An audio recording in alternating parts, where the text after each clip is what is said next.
Greater Hyderabad లో ప్రజాపాలన దరఖాస్తుల online entry వేగంగా సాగుతోంది. నిన్న సాయంత్రం వరకు 193,000 ప్రజాపాలన అప్లికేషన్లు ఆన్లైన్ ఎంట్రీ చేసినట్లు జీహెచ్ఎంసీ అధికారులు చెప్పారు.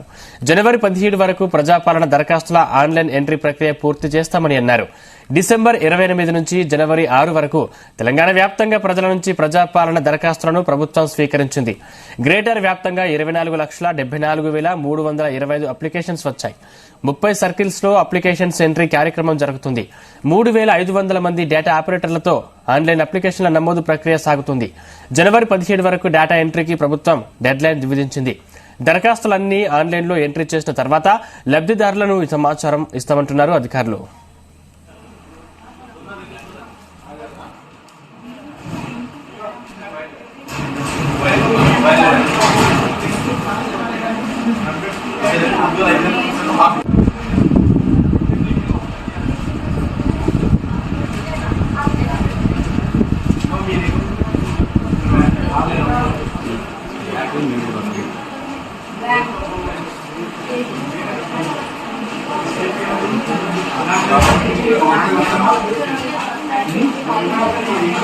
అప్పుడు